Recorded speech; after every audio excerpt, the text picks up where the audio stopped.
love our cats, but have you ever wondered if your cat feels the same way back? If so, you're not imagining things. Cats are complicated animals, and their behaviour can be genuinely confusing to read. Today, we're breaking down 5 signs your cat might be more stressed, distant, or unhappy than you realise, and what that means for your bond. This video isn't meant to worry you. It's meant to help you spot the signs early, so you can turn things around. Sign 1. Eye contact. Okay, so in the cat world, a lot gets said through the eyes. When your cat slow blinks at you, you know that thing where they look at you and slowly close their eyes, almost like they're melting? That's actually a real documented signal. Researchers have found cats are more likely to approach a person after that person slow blinks at them. Basically, it's a cat's version of a friendly hello. But here's the part people usually get backwards. A long, hard, unblinking stare is not necessarily a good sign. In cat body language, that can actually come across as a challenge or a threat, kind of like how staring down a stranger on the street would feel weird to us. So if your cat looks away or leaves the room, it's not automatically they hate you. It might just mean they're not in a slow blink kind of mood right now, or that they've picked up on you staring a bit too intensely. The real thing to watch for, honestly, is the absence of slow blinks over time. Like if your cat never does it, that's more telling than one avoided glance. Sign 2. Tail flicking. If you've spent any real time around cats, you've probably noticed they talk a lot with their tails. A raised tail usually means a happy, confident cat. A tucked tail, more like fear. But it's not just position, it's the movement too.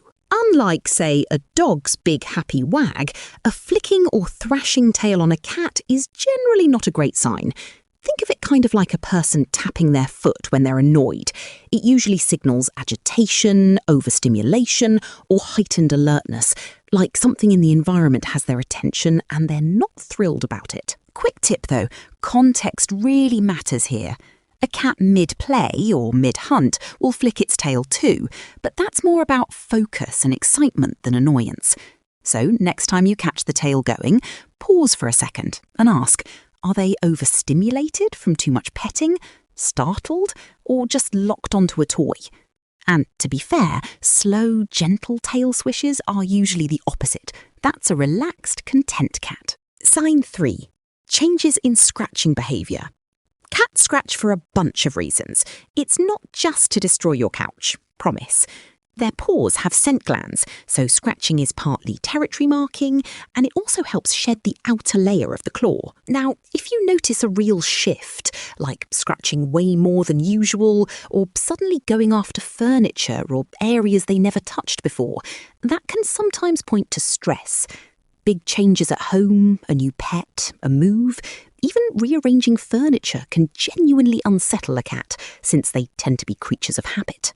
That said, I'll be honest, the link between extra scratching and anxiety specifically isn't as rock solid as some other signs on this list, so don't panic over a slightly more scratchy week. What's more worth paying attention to is scratching paired with other stuff, hair loss, redness, swelling, because that combination is more likely a skin issue or allergy than a mood issue, and that's a vet visit, not a stress fix. Either way, scratching posts help, deterrent sprays can redirect the behaviour, and scolding really doesn't do much good, since it's a natural behaviour to begin with. If you're enjoying this one, a subscribe and a thumbs up genuinely helps us out, and feel free to drop your own cat story in the comments. Sign 4. Litterbox issues. Most cat owners know cats are generally pretty clean animals by nature. So when a cat starts avoiding the litter box or going outside it, that's usually not bad behaviour. It's more often a signal. This one's actually got solid backing in veterinary behaviour research. Stress and litter box problems, especially inappropriate urination, show up together a lot. Vets sometimes call this stress-related urinary issue Pandora syndrome, and it's linked to things like environmental changes, conflict with other pets, or just general anxiety in the home. So yeah, if this pops up, it's genuinely worth a vet visit to rule out a medical cause first, and then a look at what might be stressing them out at home. Sign 5. Excessive grooming. If your cat is grooming so much that they're losing fur or their skin looks irritated, that's a real warning sign.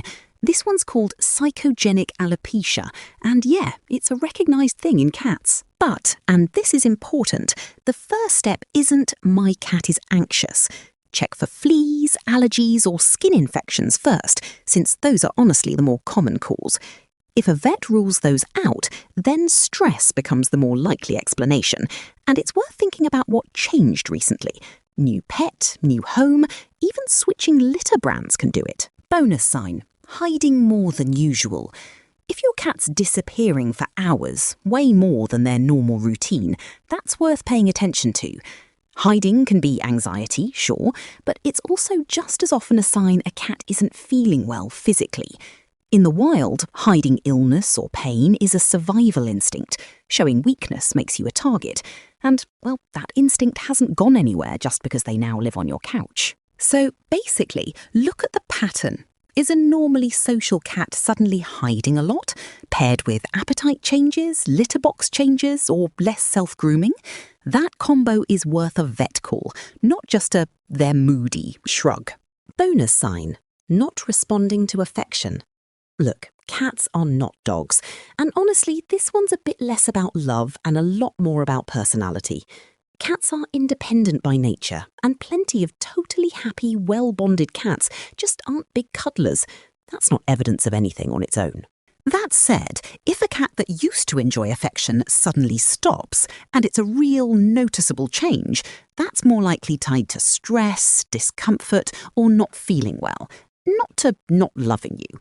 When that happens, the best move is honestly to just give them space and let them come to you on their own terms.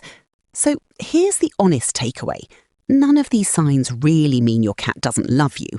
What they usually mean is your cat is stressed, uncomfortable, or dealing with something physical. And once you address that underlying thing, the affection you're hoping for tends to come right back. Thanks for watching, and, give your cat a little extra patience this week.